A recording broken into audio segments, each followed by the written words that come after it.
Stream is running. You won't hear anything.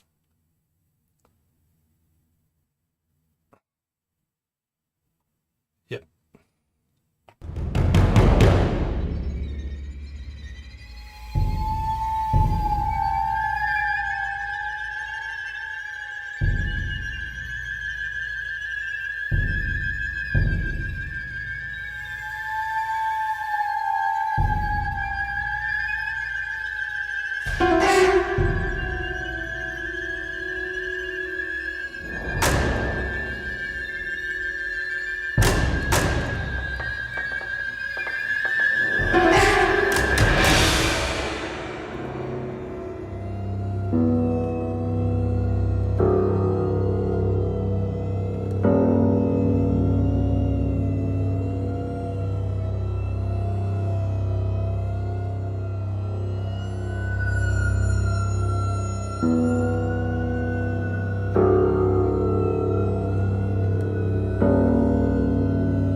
Well, good evening, Ben. No, good evening, Ed.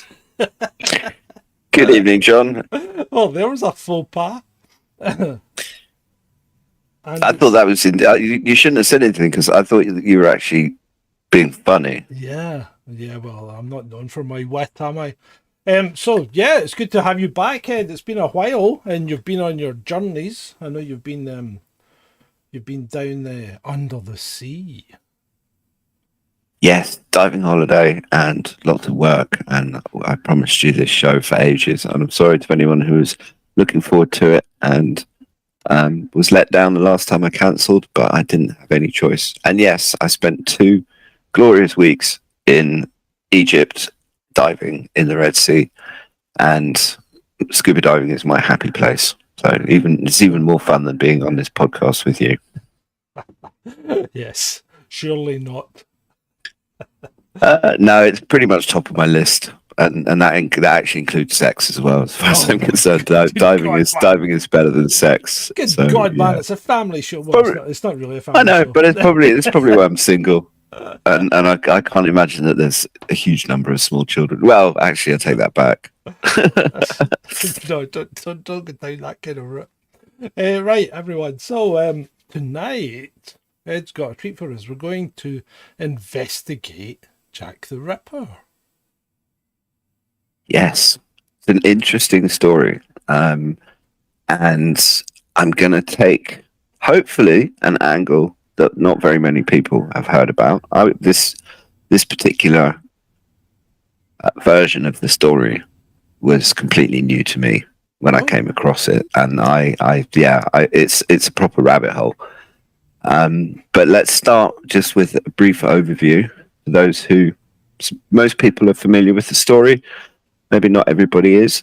But the story begins in the late summer of 1888, which was the heyday of Queen Victoria's reign, in London, which, a young woman's horrifically mutilated body was discovered in a tawdry slum street in the rundown Whitechapel area of London. On the evening of the 31st of August, 1888, the body of Mary Ann Nichols, a common prostitute, was found prostrate, on a pavement in the Whitechapel district in the East End of London. She'd been brutally hacked to death, her throat having been slit, and devastating cuts in her torso revealed her exposed internal organs. So, yeah, brutalized. She was the first of a series of 5 victims of the now legendary killer who came to be known in popular folklore as Jack the Ripper. The so-called Ripper murders came under the jurisdiction of the Met Police, obviously, and in particular by an inspector by the name of Frederick George Aberline, who was tasked with the overseeing of the investigation. And what was it actually the Metropolitan Police at that point? Had they been formed by then? I believe so. All right, okay. Yeah, I mean, it's from.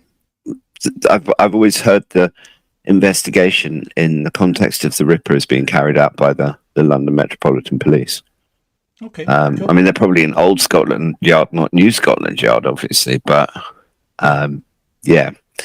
So yeah, it's slides for this podcast were really difficult because when it's 1888, it's not like you got reams of Google images to go through, as there is with say 9/11 or some of the other shows that we've done. Yeah. But there are some grainy photos that the internet claims to be the people who they say they are. Some of them, obviously, we know who they are, but others, take it with a pinch of salt. I mean, this is basically who Google Images says Mary Ann Nichols was, and she was the first of the Ripper victims. She looks a bit like. Do you ever seen Lovejoy? Do you remember? Yes, do you remember I saw that. Do you remember the guy that played Tinker Dill? She looks a bit like a younger version of him. Now, this lady, if she lived in 2023, she'd have to have a pronoun badge on, just so we didn't get our shit confused. Well, I think maybe the dress helps.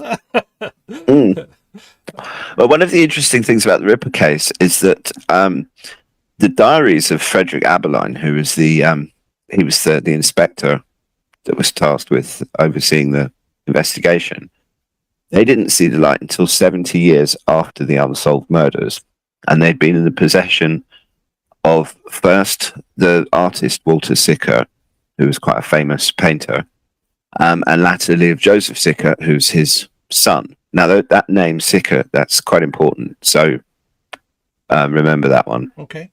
Walter Sickert, the father, was employed by the royal family in the 1880s to provide art lessons to their son and heir, Prince Albert Victor, the Duke of Clarence, also known colloquially by the name Prince Eddie.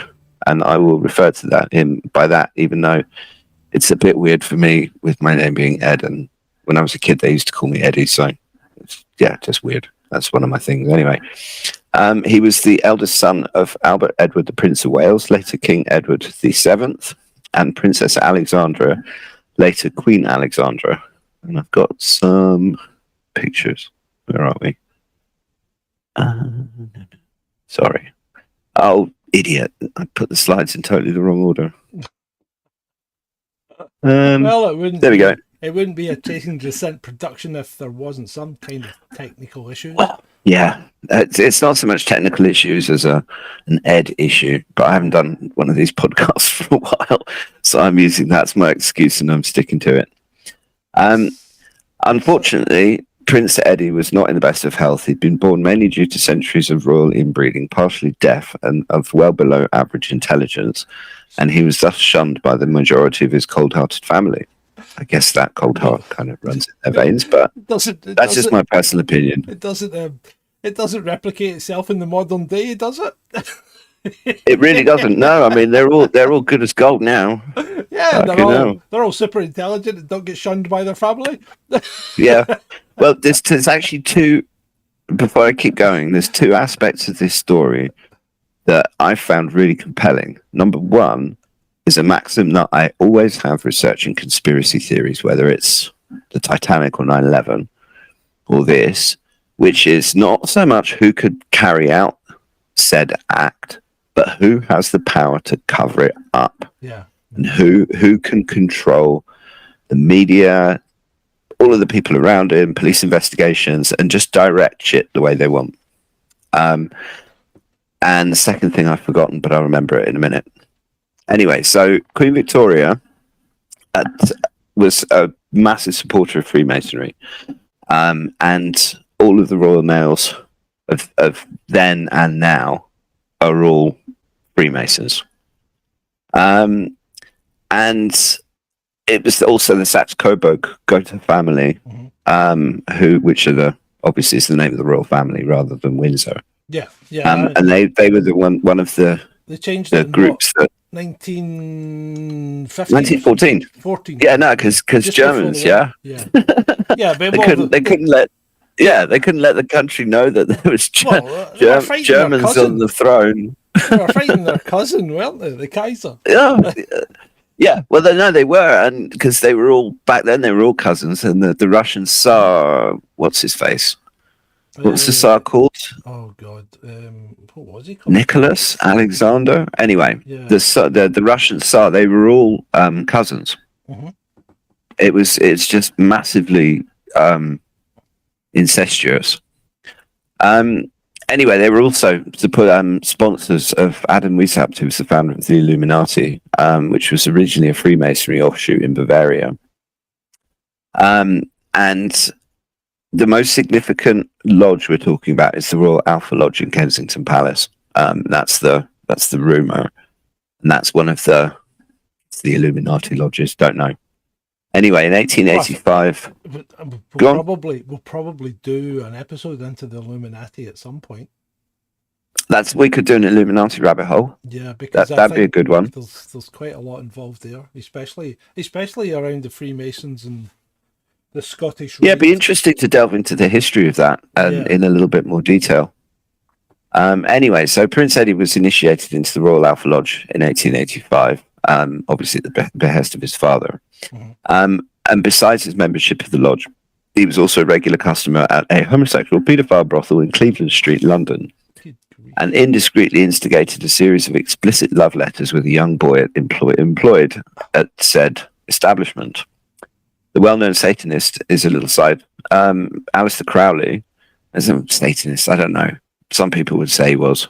Crowley. But he had these letters that Prince Eddie wrote in his possession, but they haven't ever seen the light of day. So, and it's also just a rumor, as with all of these things. There's no real evidence. There's a very compelling story, and a lot of conjecture and some circumstantial stuff, and a few things that add up.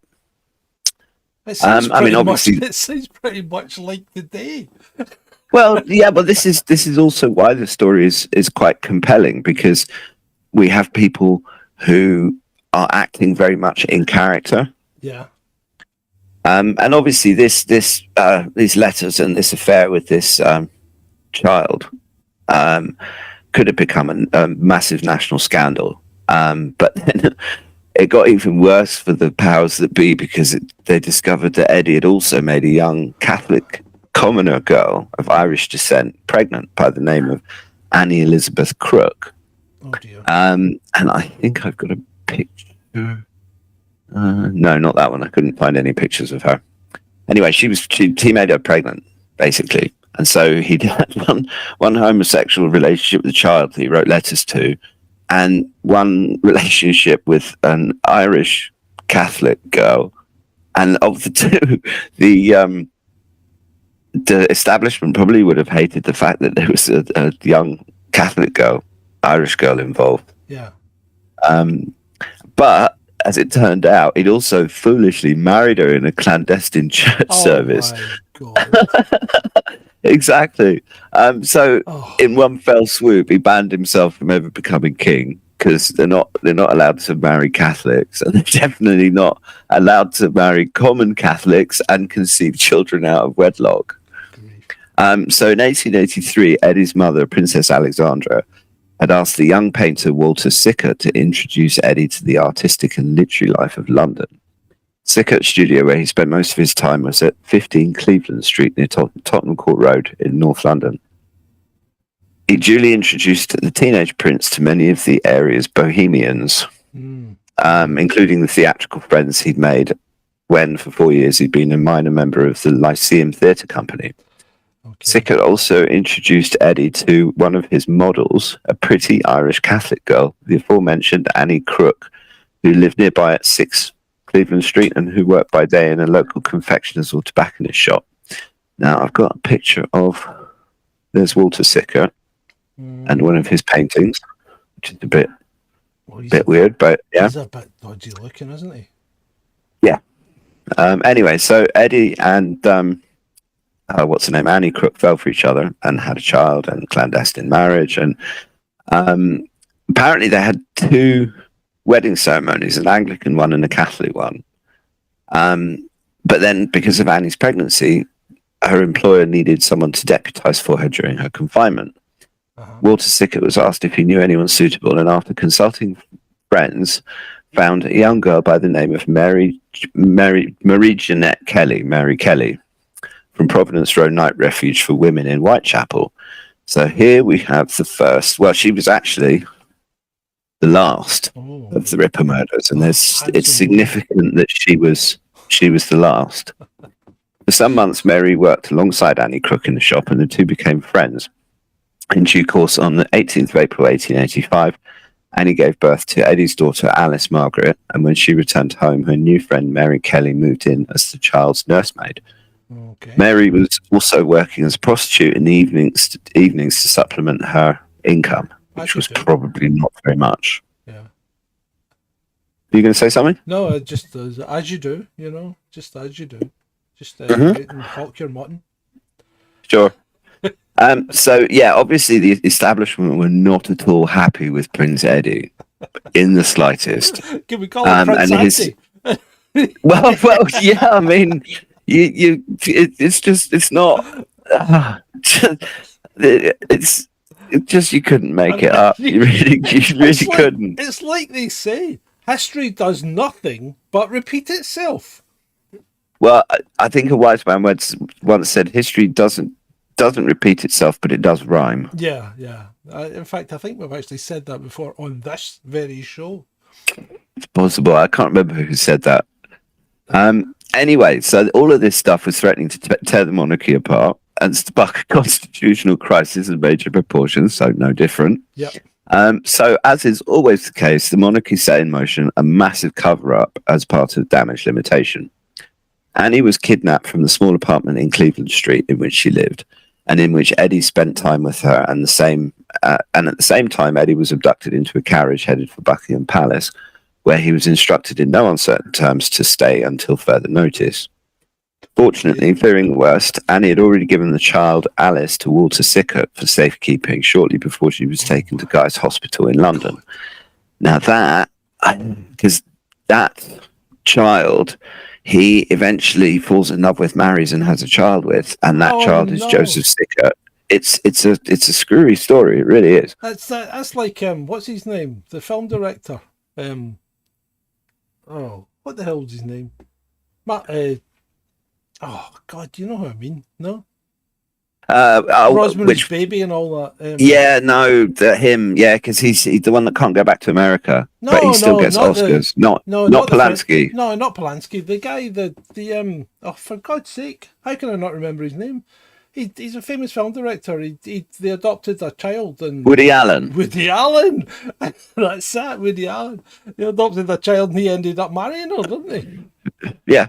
Yeah. Oh no, that was crazy because that was incestuous as well because he was sleeping with the daughter while he was married to the mum or something. Crazy. Yeah.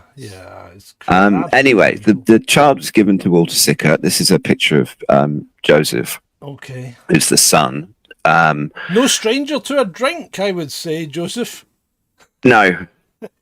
Anyway, basically, Annie was taken forcefully to Guy's Hospital, and she stayed there for 5 months. While she was there, Sir William Gull, the Queen's personal physician, performed a partial frontal lobotomy on her, which was the solution for mental health issues in 1880, or also for shutting people up. Yeah. Because it works equally both ways. And this obviously rendered her docile and compliant and thus easily controlled by said monsters. She was subsequently certified insane by Gull. Sorry, go on. You used to put the tool in at the corner of your eye. and yeah. just sweep it around a bit, just to mush your brain up. Yeah, pretty much. Mm-hmm. Yeah, just and with no understanding of the brain and what they were doing, but it basically people who were upset weren't upset anymore and were effectively just zombies. Yeah. Anyway, so Annie was subsequently certified insane by Gull, and spent the rest of her life in institutions. And her last days were in the lunacy observation ward of St George's Union Workhouse in Chelsea. And she died there in obscurity in early 1920 at the age of 57. Now, this was not the first time Sir William Gull had been implicated in a scandalous royal cover-up.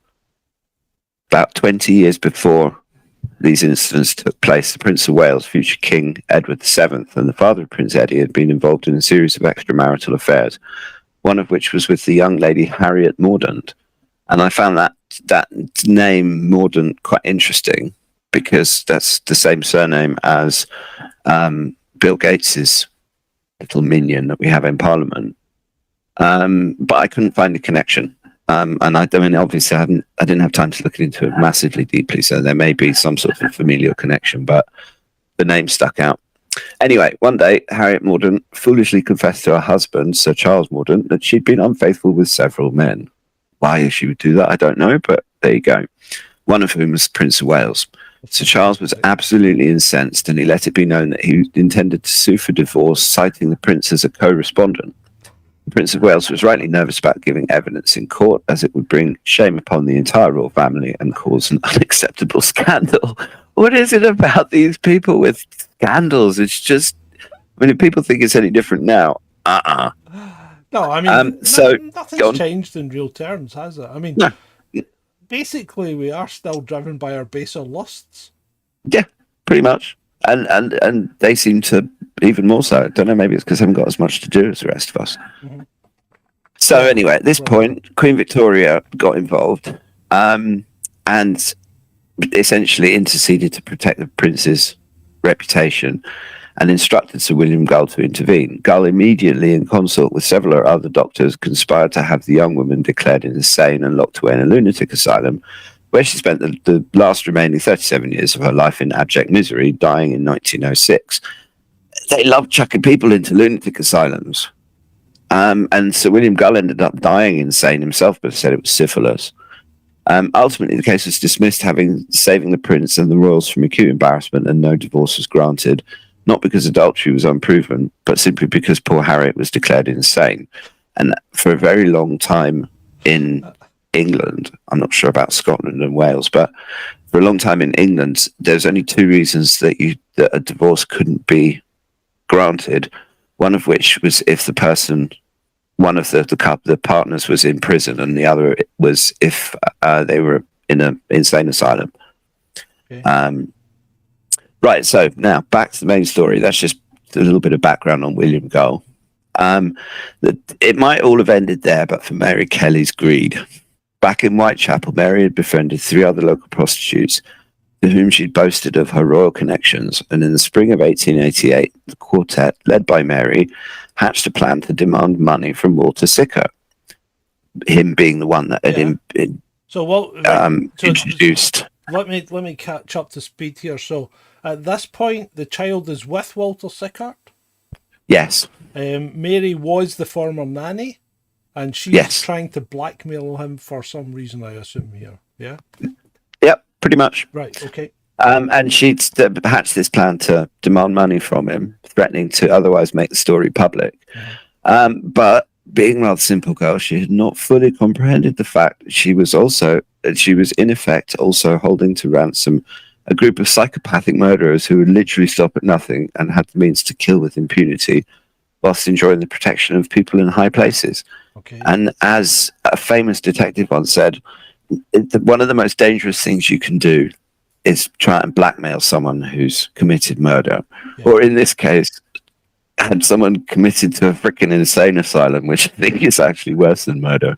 Yeah, and had a prefrontal lobotomy performed on them. Yeah, exactly. Anyway, so she basically had no idea what she was doing. Sickert immediately passed word on to Prince Eddie, who informed his father and the Prince of Wales. they basically talked about it in greater secrecy with trusted fellow Masons at the Royal Alpha Lodge. Subsequently, a special meeting was arranged at the lodge by Royal Masons known as the Princes of the Blood Royal, whereby they agreed to form a hunting party to literally hunt down and kill the hapless girls as punishment for their sheer audacity, and significantly as a Masonic blood sacrifice ritual. The hunting party was drawn. There's a Masonic blood sacrifice. Yeah, that's a whole other dark, deep, not family-friendly rabbit hole. And I mean, it's happening already. Have you seen? What's her name? That artist, Marina Abramovich. Yes. Just look up her name on Google Images. Yeah. And some of those, what is it? Soul. What is it? Spirit cooking events that she has. Yeah. I mean, that shit's still going on. She calls it an art installation. Mm-hmm. Okay. I mean, that's the Pizzagate rabbit hole, and that one is. Yeah. That's Podesta. Yeah.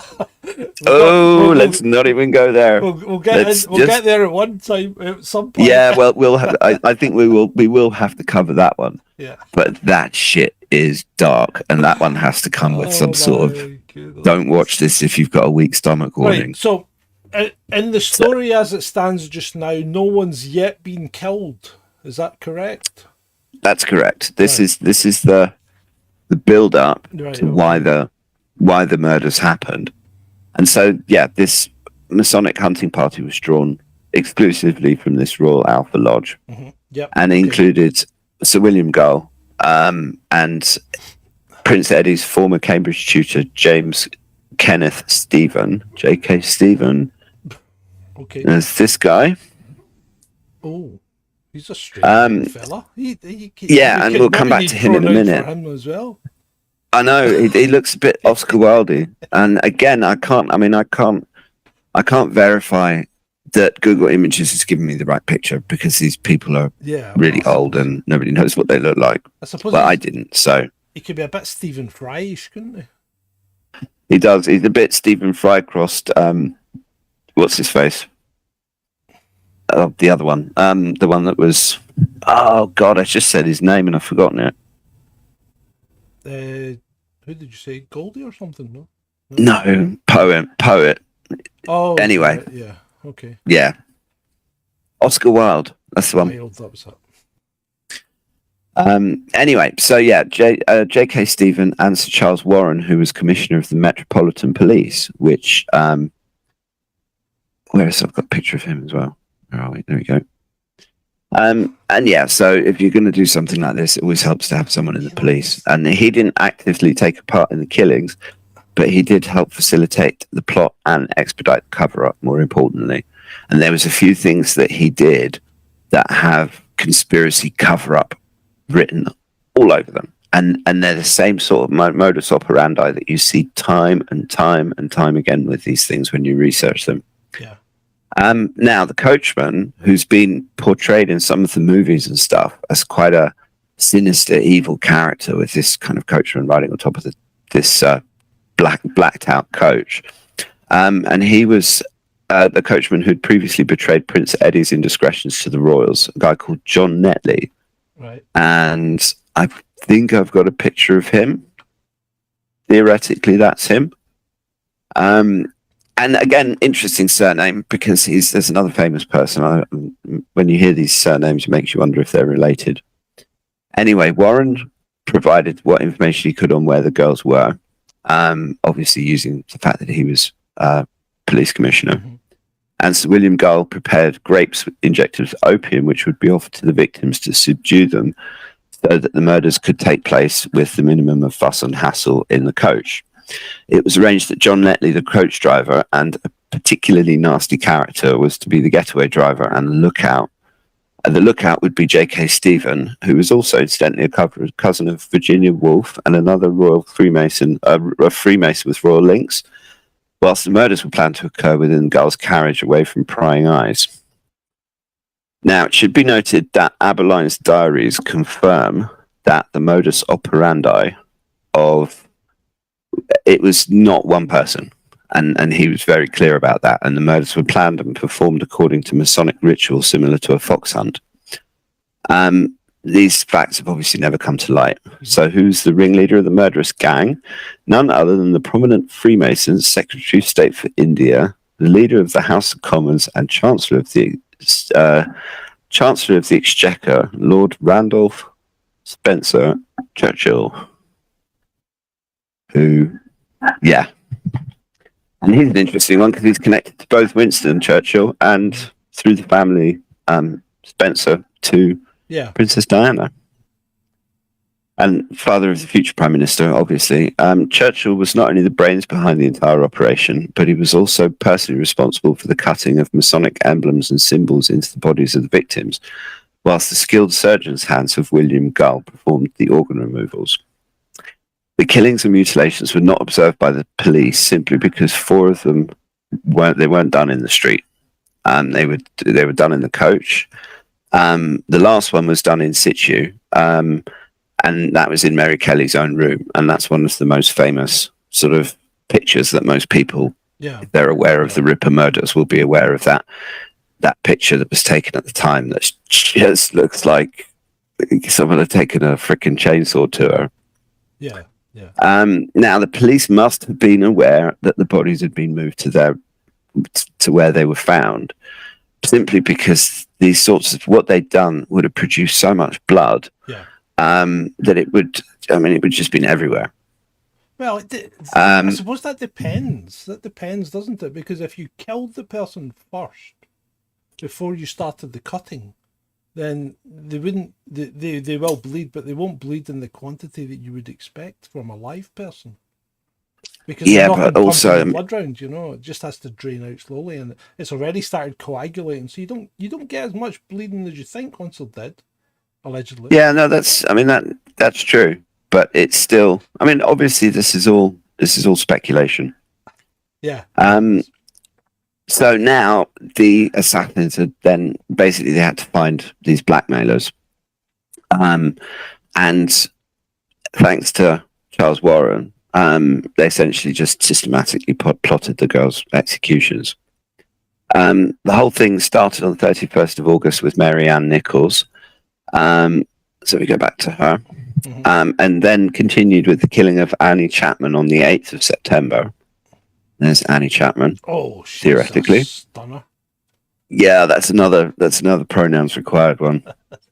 In turn, each woman was lured inside the coach and then killed and mutilated in the ritualistic way that the 3 Jews, Jubela, Jubelo, and Jubelum, who were the murderers of Hiram Abiff in the old Masonic legends.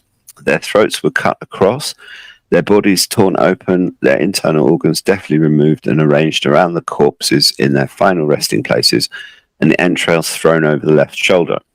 Nice. On the 30th of September, there were 2 further killings, but on that night, things did not go smoothly.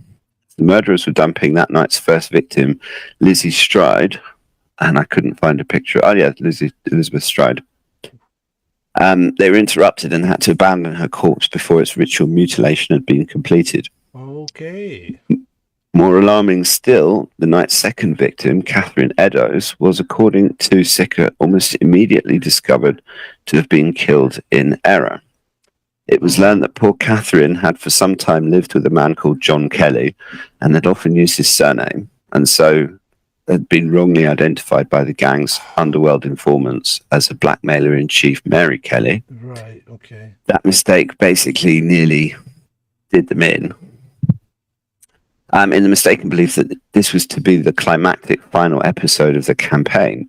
The group had already arranged Catherine's corpse more completely mutilated than any of her predecessors in Mitre Square, significantly Masonic, opposite the Masonic Temple and close to Whitechapel Road. They had chalked on a nearby wall a Masonic slogan to act as a postscript to this whole sordid affair, which was copied down by Aberline in his notebook, and it said, "The Jews are the men that will not be blamed for nothing." Now, arriving on the scene suspiciously quickly, Sir Charles Warren, let's go back to him, yeah, and they were all his underlings were really surprised that he turned up because he probably never normally did that. Anyway, he ordered that the chalked epitaph, presumed by observers to be in the killer's hand, noted by Aberline to be that of an educated man, should be immediately washed down and erased. The reason he gave was that he did not want anti-Jewish sentiment to be inflamed, but Sickert suggested that the real reason was that too many insiders would recognize that the message referred not to the Jews, but to the Jews of Masonic legend, and would therefore identify the killers as Freemasons. After this setback, it does make you wonder why they did that in the first place. Because why write that on the wall? Yeah, but if they didn't want to be identified as Freemasons, why did they kill them in a Masonic ritual? Well, yeah, there are aspects of this that don't necessarily track. But as with all of our rabbit holes, people have to go off and do their own research, make up their own minds. Oh no, it's okay. It's okay. The likes have come up. Thank you, people. Thank you. Ben will be pleased. I'm sure he's lying in his swimming pool or wherever he is on his holiday, thinking of us. No, I don't think so. Oh, bless him. Well, everyone needs a holiday. Yeah. When am I getting mine? Right. So the reason that this scrawling was washed down because they didn't want Masons to be blamed, but it was a setback, and there was a pause of more than a month, the longest interval between the killings, whilst the group redoubled their efforts to find the real Mary Kelly, who was by this time lying low in fear of her life, as you would if your three friends. Well, she seems sensible. Yeah. Yeah, and he's clever enough to run away. Meanwhile, rumours of the killer's association with Freemasonry and with the royal family continued to grow, and it was not until the 9th of November that Mary Kelly was finally tracked down. To use the coach again was deemed to be too dangerous now, so she was dispatched in her own Dorset Street lodgings, more bloodily mutilated than any of her fellow conspirators. Okay. Let's just go back to that one. So that's the death toll now up to 5, is it? So yeah. So the original Mary Ann 4. Nichols, Annie Chapman, Elizabeth Stride, Catherine Eddowes, and Mary Kelly. And we think Catherine was a mistake. Yeah, and it was the first 3 and Mary Kelly that were friends, and it was Mary Kelly that was the ringleader and threatening to expose this whole thing. Okay.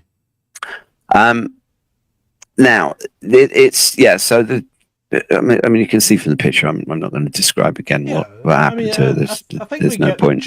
We get the gist of what's occurred there. But intestines arranged ritually around the room, etc., etc. Supposedly, there is in existence a police drawing of the last person to be seen with Mary while she was still alive, and this bears an uncanny resemblance to no less a person than Lord Randolph Spencer Churchill. Ooh. Now, that is pure speculation, and it was never followed up, and the Met basically buried a large amount of this. J.K. Stephen, according to Aberline's diaries, him actually went to the police and surrendered himself, made a full confession in a fit of guilt, but obviously no arrests were made. Stephen was released without charge, whilst Aberline resigned his permission with the police force and retired as a direct result of his disgust at the inaction and cover-up on the part of the police. So who has the power to cover up shit at the highest levels of the police? And there are also rumoured to be files still in existence in Scotland Yard that have just been sealed forever to stop the truth from coming out. Stephen himself suffered a complete mental and physical breakdown shortly after the attacks and died a sad, lonely death in a lunatic asylum in Northampton 3 years later at the age of only 33. Yeah. Okay, 33, right. That's handy. In the late 1970s, a researcher and author, Stephen Knight, managed to obtain limited access to the Ripper files, but discovered that there were many, many gaps in the records. Despite this, he still managed to unearth some new leads and information based upon which he wrote a book, Jack the Ripper, The Final Solution. Unfortunately, before publication, many of the more incriminating parts were stolen, and obviously this is the days before computers and iPhones and stuff, and he didn't have any physical copies as a backup. So yeah, this is Ed the Techie's reminder to back your shit up. So that's just my little techie thing. After the book was eventually published, minus the more incriminating information, he published another book called Brotherhood, which exposed the gross corruption and illegality prevalent in the Freemasonic movement, and shortly afterwards he was dead, allegedly poisoned, but of course no arrests were ever made. No change there. Stephen Knight. When Prince Eddie found out... Sorry, go on. Who was poisoned? He did this. The guy who wrote this book. Stephen Knight. Yeah, Stephen Knight. And after publishing his second book. This book was published when? Oh, 1 sec.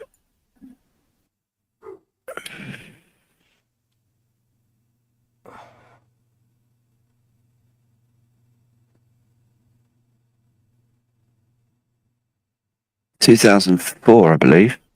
Oh no, published in 1976. There you go. So published in 76. The thing all kicked off, what, in the 1880s? Yeah. So that's just about 100 years from when this kicked off, and they're still covering it up by popping off the... And so he's suspected to have been poisoned, but no arrests were made. What was the nature of the poison? Was that ever revealed? No, I didn't really research that in any great detail. It's just mental. I mean, but I'll keep going, and you realise that it's not an uncommon thing. Now, when Prince Eddie found out that his wife had been lobotomized, he had a complete nervous breakdown. And when he learned the truth about the Ripper murders, he just withdrew completely, and he wasn't the same after that. Sickert fled the country immediately upon hearing news of Annie Crook's abduction and took up residence in Dieppe, which is not that... Get to Dieppe pretty quickly from where I am. Yeah. And also attempting to protect the child, Alice, that he'd been entrusted with by Annie Crook, I think. Mary Kelly. Anyway, I'd have to go back. When Alice grew up, she and Walter became lovers, and in turn had a child themselves who went by the name of Joseph Sickert, which is our friend over here. Yep. Who is the very same man who held Inspector Abeline's diaries after inheriting them from his father. It's very strange that he'd end up with the diaries. How did Sickert end up with the diaries? Well, that's a good question. And I'm not entirely sure. In the meantime, Prince Eddie, whose mental health had now been completely messed up, was given into the care of the Earl of Strathmore, who owned Glamis Castle in Scotland, in your neck of the woods. Yep. Until such time as it had been decided by the firm what was to be done with him, the firm being the nickname for the royals. Yeah, the royal family. And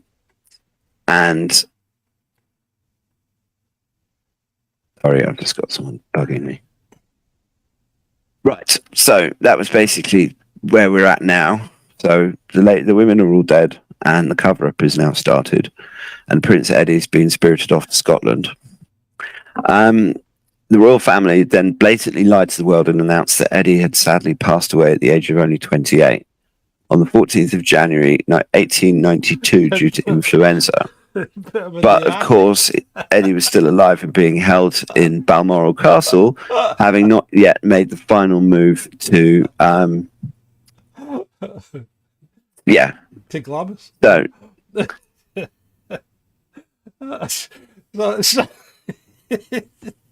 So they told the world that Eddie was dead and put him in the attic, basically. Yeah, pretty much. And now, Balmoral is approximately 1,000 feet, 300 meters above sea level, and as such is partly surrounded by steep cliffs. This was the intended site for the planned murder of Prince Eddie, to be undertaken by Randolph Churchill and John Netley, the coachman. Right. The prince was pushed from the cliff top, but somehow managed to survive his fall, and after the passage of 2 days had endeavoured to crawl all the way back to Balmoral, where he was found at the door by his incredulous hosts. It was decided after this that the best option would be to just incarcerate him at Glamis for the rest of his life, and the Earl of Strathmore agreed to undertake this task on behalf of the royals in return for one simple favour. I will Now, come to you one this is day. if you I will ask listen. a favour. If you thought it was crazy now, just wait, because I hope people are sitting down, because now, and again, it's part of the reason that I chose this version of the story. I hadn't ever heard any of this stuff before. So now it gets interesting. Yeah, exactly. Now is where it starts to connect a little bit more to the future. Right. So we've got the Earl of Strathmore, who is essentially incarcerating this wayward prince. Well, wayward and by this point totally insane prince. Mm-hmm. The favour he stipulated was that one of his daughters be allowed to marry a future king of England. Now, Prince Eddie died in 1933. There's those two numbers again. 41 years after his official death date, and during this time, his mother visited him only once, but took a photograph of him, which she apparently sent to her cousin. This photograph supposedly is still in existence and shows a much older Eddie thoughtfully painting a picture, which would sadly never be seen by anyone outside the walls of Glamis Castle. Okay. The pact between Strathmore and the royal family was eventually fulfilled in 1923, when Lady Elizabeth Bowes-Lyon, his daughter, born in 1900, married the future King George VI of England, after originally being promised to his brother. It's the Queen the Mother. Heir. Yeah, it's the Queen Mother. Jesus. So originally she was promised to his brother, King Edward, who would have been King Edward VIII, i.e. the one that abdicated. Yeah, the Wallace Simpson thing, yeah. Yeah. Anyway, so she married the future King George VI and became mother to our Queen and grandmother to our glorious King. God. And yeah, but I'll keep going, because essentially in 1936, George ascended the throne upon his elder brother's abdication, and Elizabeth became his queen consort. Elizabeth, of course, was more commonly known as Queen Mother, and the mother of the current incumbent of the family firm, King Charles.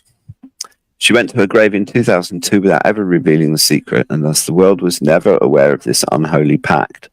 In a further twist, as revealed in the Duke of Windsor's The Former King Edward VIII last known interview shortly before he died, he revealed to Michael Thornton, the author of Royal Feud, The Queen Mother and the Duchess of Windsor, that the Queen Mother had been in love with him and not his brother Bertie, who eventually was King George VI. In fact, it was the Queen Mother's treachery that was the reason why the Duke and Duchess of Windsor were banished from England and forced to live out the rest of their lives in France. Now, there's a transcript from the final interview with the Duke of Windsor and the author Michael Thornton. And he said, "So you're planning to write a book about the Queen Mother?" said the Duke, exchanging a conspiratorial smile with his wife. That Wallace Simpson, obviously. Yeah. Well, we shall have to be extremely careful what we say on that subject, won't we, darling? "Why is that, sir?" I inquired innocently, although I was well aware of the reason. The Duke, only months away from being diagnosed with inoperable throat cancer, was interrupted by a convulsive spasm of coughing. He cleared his throat and added, "I hope your book will tell the truth instead of all that gush they dish about her. Behind that great abundance of charm is a shrewd, scheming, and extremely ruthless woman." He must have noticed my surprised reaction, for he quickly added with his most charming smile, "But of course you cannot quote that. The Duchess was less inhibited." Wallace Simpson. "The Duke would have loved to return to live in the land of his birth, but our way was blocked at every turn. We were never allowed to go back, and we will never be allowed, not until the day we die. She will never permit it. When we are dead, perhaps she may at last forgive us." When I asked her the reason, the Duchess's right arm shot out as if she was taking aim with a gun, and she said, "Jealousy." "Jealousy of the Duke?" I wondered. "No," cried the Duchess, and for the first time her Southern American origins were audible. "Jealousy of me for having married him." The Duke, who appeared vaguely uncomfortable with this topic, murmured, "Well, it's hard to explain, but yes, Elizabeth, the Queen Mother, was rather fonder of me than she ought to have been. And after I married Wallace, her attitude towards me changed. My sister-in-law is an arch intriguer, and she has dedicated herself to making life hell for both of us." Was it intended then that they were introduced at the specific aim of a royal arranged marriage between the two in order to fulfill the promise to Strathmore? Who knows? Her father, and then when she was rejected by him, he was a notorious playboy and rebel in his younger days. And he went completely against the wishes of his family. And he decided that they'd have to settle for second best in his younger brother. And after all, it was the Queen Mother who fought tooth and nail to get rid of Wallace and Edward. Basically, yeah, she was the reason that they were exiled to France and weren't ever allowed to come back. Now, obviously, there's no other way of knowing if any of this is true. I mean, most of this story, there's an awful lot about King Edward VIII and the Duchess of Windsor. But in 1973, no, go on. Why was he Edward VIII? I thought we already had an Edward VIII, the big fat guy. I don't know, but they basically, because I'm not even sure that was his real name, because once they become king, they slightly choose a new name. They can pick a new name, yeah. Oh, and they thought Charles was going to. Well, yeah, they just choose a name at random, don't they? Because they don't care. I mean, their name's not even. It's usually, it's usually there's some sort of significance. And our current king, years ago, they thought he was going to change his name because Charles I and Charles II were really not particularly good kings. And they didn't exactly end their reign very well, did they? No. And so but with these guys, it's all symbolism, and I don't know. I mean, it's all I know is that they've been up to the same sordid shit for hundreds of years. Mm-hmm. Yep. So in 1973, the BBC produced an exceedingly bizarre investigation into the Ripper story, which some people may have seen, which featured, amongst other strange anomalies, fictional detectives who all attempted to solve the enigma in their own styles. Several researchers were employed to extract all the information they possibly could about all the potential suspects.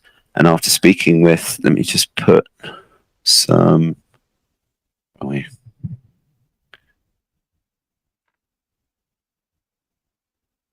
Can't find it. Oh, there we go. That's some of the official suspects. Now, after speaking with a long-retired unnamed Scotland Yard detective, one researcher was advised to seek the help of a man by the name of Joseph Sickert, who apparently knew all about the clandestine marriage of Prince Eddie and a poor Catholic girl by the name of Annie Crook. The researchers could find no evidence of the marriage or the man Sickert, and so puzzled by this, they went back to their Scotland Yard contact, who revealed that the details he had given them were incorrect, apparently to test their intentions. He then gave them Sickert's real address and phone number, no less, and after being tracked down, Sickert willingly told his amazing story, as it had been outlined to him by his mother and father many years previously. And it's from him that this whole podcast basically comes. So big up Walter Sickert, thank you very much. Hold on, go back to that last slide for a second. I just want to go through it. So we got. Oh no, it's not Walter, it's Joseph. Hang on, which slide? The one with the list of the official suspects. Right, so we've got 2 Polish immigrants. Yep, when in doubt, blame a Polish immigrant. A dead lawyer, a Russian doctor, right? Yeah, blame a Polo or Russian. A Scouser, cotton merchant, a former medical student who just happened to be in Whitechapel. I mean, for fuck's sake, how many people live in Whitechapel? Exactly. And lastly, an American doctor due to his criminal background and his presence in London. There was only a couple of million people there. It didn't really matter. Yeah, and when you said to me, so we go before the podcast started, you said to me, "Oh, so we're going to America." I was like, "Nope, we're not going to America." This is ridiculous. Exactly. Anyway, so Sickert explained. This is Joseph Sickert, not right. So not Walter Sickert. This is the child of the love child from the prince and the prostitute. No, yeah. This is it's the the prince's love child and Walter Sickert's son. Yeah, yeah. Now, Sickert explained that the monarchy at the time had been very vulnerable and unpopular, and that news of a royal scandal was likely to cause a revolution. So, yeah, we've seen this before. Queen Victoria supposedly handed the matter to Lord Salisbury, her prime minister, for resolution, and Salisbury ordered a raid on the Cleveland Street apartment, and Eddie and Annie were abducted in separate cabs. Her child, a girl by the name of Alice Margaret, had somehow escaped in the care of Walter Sickert, who had been one step ahead of the royals all along. So William Gull died shortly after the murders, early 1890, as did J.K. Stephen. He died in 1892 at the extremely age of 33, as we've said before. Yep. And ironically, both had been committed to insane asylums immediately prior to death. So we have a lot of this commit them to an insane asylum thing. Yeah. Anyway, Randolph Churchill died in 1895, so 5 years after William Gull. Also rumoured to be insane, but in his case it was claimed as a result of syphilis. Yeah. Annie Crook also died insane in a workhouse in 1920 as a result of the lobotomy and severe mental trauma we talked about before. This Netley met an even worse end. He was chased by an angry mob after he unsuccessfully tried to run over Alice Margaret with his cab shortly after the murders, and he was believed to have been drowned in the Thames. Nice. Now, there does appear to be an awful lot of insanity, strange death around at that time. Nothing changes. I mean, as we've said. Yeah. Thicker also said that his father was fascinated with the murders and bore great guilt over them. Walter Sickert had been the one who introduced Eddie to Annie and began the whole thing, basically. In an attempt to alleviate his guilt, he just couldn't say anything. There's a lot of, supposedly his paintings had clues to the identity of the murderers. And I haven't really been able to kind of identify any of them. I mean, there's plenty of Walter Sickert's paintings that you can see on Google Images, but I can't claim to be an expert in this stuff. I'm just kind of relaying a really interesting story that I think not many people will have heard about. But people are free to go off and look for themselves. It certainly has the air of a credibility about it. That's what I thought when I first read about it. Mm-hmm. Yeah, I could see this working. Yeah, I mean, I first heard about the story in John Hamer's book, The Falsification of History. Yeah, which, for anyone who's interested in this stuff, honestly, I can't recommend this book enough. He covers a huge amount of stuff, from moon landings through Jack the Ripper. There's a good 7 or 8 freaking down the rabbit holes just based on stuff from that book.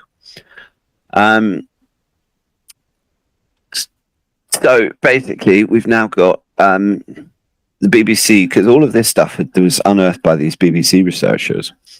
And as you would expect, they were completely stunned by the whole thing. Yeah. But when they went to check the facts, they found that a woman named Annie Crook definitely lived in Cleveland Street at the time, and that she did give birth to a daughter at the same time that Sickert said she did.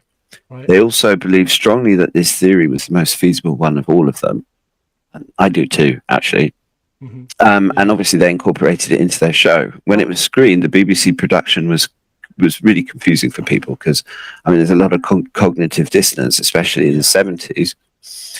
But also, kind of typical BBC, the ludicrous combination of facts with fictional detectives and what was to many an outlandish theory involving people who in their beliefs just couldn't put a foot wrong. And that essentially just brought into question the entire show. So it's it seems to me to be the only one that actually has some kind of motive for killing these women and then stopping. Because if it was someone who was just a serial killer, why would they stop? Precisely. Yeah. And it was also very much banned and instigated by the media as well, which is why it bears so many hallmarks to modern day rabbit holes. Yeah. It's fascinating because you kind of start with the with the official people, and then you come across this story and you think, hang on a minute, all of that other stuff just sounded like bullshit. So it just doesn't. It's a bit ghoulish. It's a bit like the shit that people make up for the tourists and stuff like that. It's like, this is what we tell the American tourists when they spend thousands of dollars to come over here and see the sights in London and kind of walk around Whitechapel at night and stuff like that. Yeah, the thing is, if you started telling the American tourists this story, right, you'd probably find yourself assassinated. Yeah, pretty much. I mean, they love the rules more than we do. Yeah. No, I don't mean by them. I mean by 5 or something like that. You know. Yeah. Might find yourself in a holdall, sealed from the outside. You'd be on a plane that crashed, or a boat that sank, or a ship that sank, or stay away from hot tubs and small aircraft. Yeah. Anyway, so Joseph Sickert appeared in the last episode of this BBC series, and on camera verified absolutely everything that had been said about his story. As previously related, it was all agreed by that this version of events was the most likely solution to the mystery. Yeah. Stephen Knight, the late author, entered the story a little later. After watching the BBC programme, he asked Joseph Sickert for an interview, and after some indecision, Sickert agreed. During the course of their interview, which took place over several meetings, Knight also became convinced that Joseph Sickert believed he was telling the truth. Yeah. He said that the story had been told to him by his father to explain why his mother always looked so sad, and why both she and Joseph were partially deaf, as was Prince Eddie. Eventually, he felt that the story warranted a book. Sickert was upset by this, as he'd only agreed to a short interview for an article and wanted no further publicity and exposure of his father's role in the story. As you would once you realise the kind of people that you're dealing with. But Stephen Knight was undaunted and went ahead with his book anyway. But amazingly, and contrary to what he'd been told by Sickert, attempted to implicate Walter Sickert as the murderer, which is weird. So as a direct result, Knight put the finger on Knight Sickert? Knight basically tried to then frame Walter Sickert as a murderer. And as a result of this, Joseph Sickert cut off all of his ties with Knight, and immediately publicly denied the whole story, not just simply his father's alleged involvement in it all, saying that he'd made it up for sensationalism. And that last bit is what an awful lot of official researchers and official people and people who occupy the mainstream side of things outside these here rabbit holes, they will immediately discount everything previously said based on that one simple thing. And even today, all we need to do is look at the amount of people who have suddenly changed their mind over something that occurred, say, 2 years ago. I just made that up. I didn't really go. I went along with it because everyone else was. The shit changed, bitches. No, that Piers Moron. Shit changed, amongst others. Even that. Well, what's on Spencer's favourite, JHB. Her. She's even less significant than Piers. Can't stand her. Yeah. So anyway, how could the detective that was contacted by the BBC originally have known Sickert's whereabouts, or even known who he was, or somehow involved in the story? How the hell did he know that without? Yeah. I mean, he had access to Scotland Yard, so potentially he saw some files. And also, if Sickert did make it up for sensationalism, why did he retreat back into obscurity as soon as he realised that Knight was giving him the publicity that he'd sort of looked for in the first place? And simply, there's no smoke without fire. And when you look at... Did he get warned off? Well, it's entirely possible that he got a phone call saying, don't get into a small plane and don't go out because you might have a heart attack or die suddenly. Anyway, so if you do even a little bit of research into Masonic operations, royal subterfuge, all that kind of stuff, even though there's no absolute proof that this version is the right one, it rings true in a lot of different ways. And as I said before, one of the things with conspiracy research that you have to always bear in mind is who can cover it up. Mm-hmm. Forget about who did it, forget about why they did it, forget about who paid for it, all of that stuff. Who covered it up? Yeah. Yeah. And if somehow Islamic terrorists or these weirdo Ripper guys like this freaking American dentist have the ability to have the head of Scotland Yard show up right after some certain things happen. Down a wall. Yeah, exactly. It's like, nope, we're not doing that. Yeah, just wash that wall down. Yeah. Anyway, there's a further legacy of this sorry affair, which is that the payoff for the Spencers was 2 terms as Prime Minister for Lord Randolph's son. And 2 generations later, Lady Diana Spencer became the wife of the future King Charles III and mother to the future King William V. Yeah. And his brother Harry, only to be famously discarded once she had fulfilled her wifely duties in providing her highly desirable genes to produce an heir and a spare. And eventually being brutally and ritually murdered herself in 1997 in Paris. And that in itself is another rabbit hole. That's another fascinating rabbit hole. I'd love to do that one because I mean I was a kid when Prince Charles and Lady Di got married, and I remember all of the media stuff, and I just remember falling in love with her. She was one of my earliest childhood crushes. Oh my goodness. So yeah, and then I can still remember where I was when I found out that she died in that tunnel, and it's another one you start looking at, and you then listen to the official story, and you go, no fucking way, come on. Yeah, that's like the passport that magically fucking appeared at the bottom of the bloody World Trade Center. Oh, we did 9/11, didn't we? Have we yeah, no, we done 9/11. Yeah.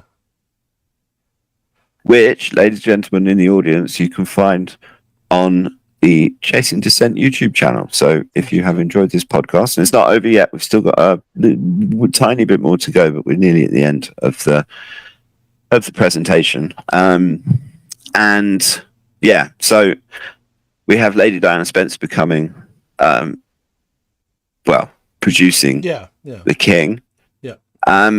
And I mean, all of this stuff has got to be known, because as soon as something happens to the royals, they close ranks and prevent the truth getting out and do whatever they can to suppress and pay off, or people have accidents or whatever. And I mean, nobody can argue that hasn't changed.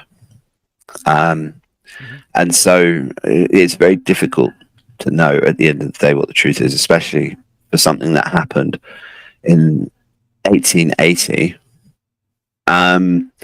But for my for what it's worth, I think that this particular explanation to this particular rabbit hole is the one that rings the most true. And as always with these rabbit holes, I would encourage people to do their own research. I mean, if you pick up a copy of John Hamer's book, that has got a whole shitload of rabbit holes in it. And it's a great starting point for research, because you can then pick a rabbit hole and go a bit further down it.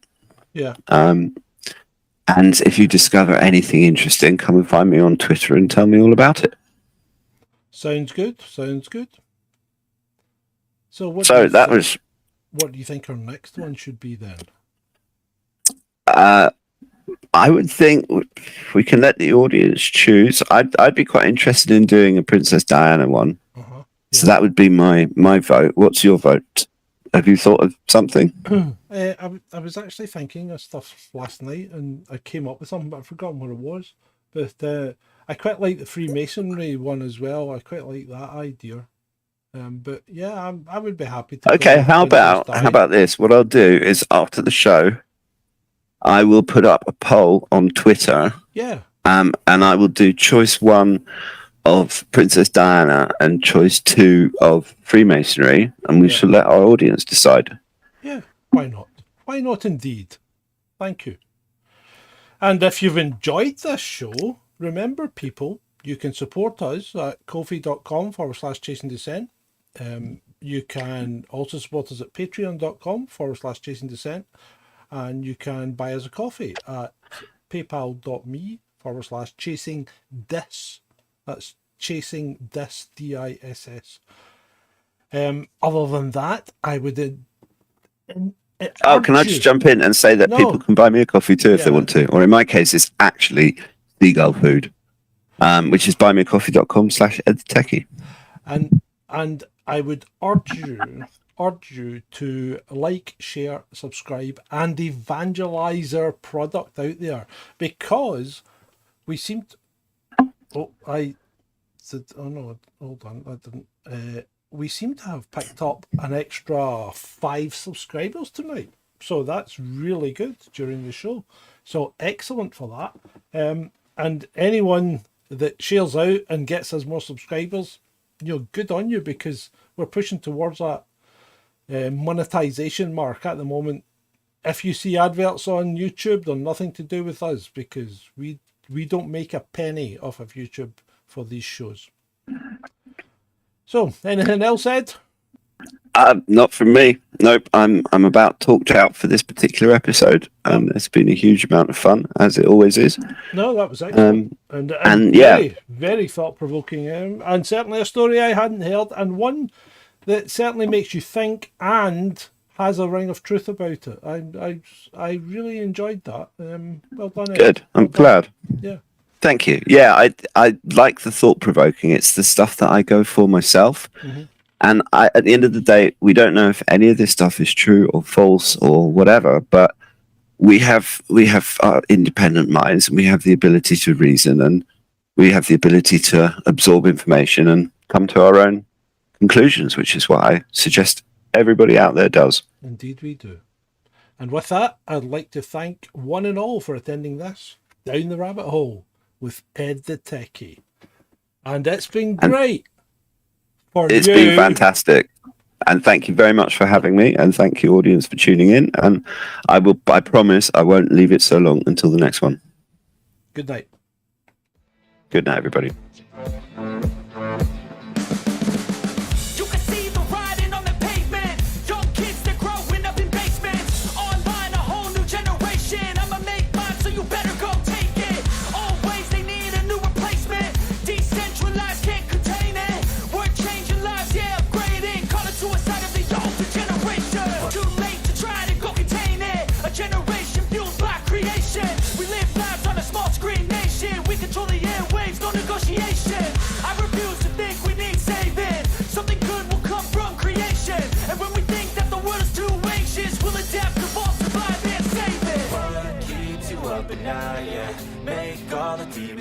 Yeah, we were built to thrive, yeah.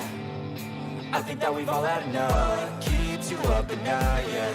Make all the demons quiet, yeah.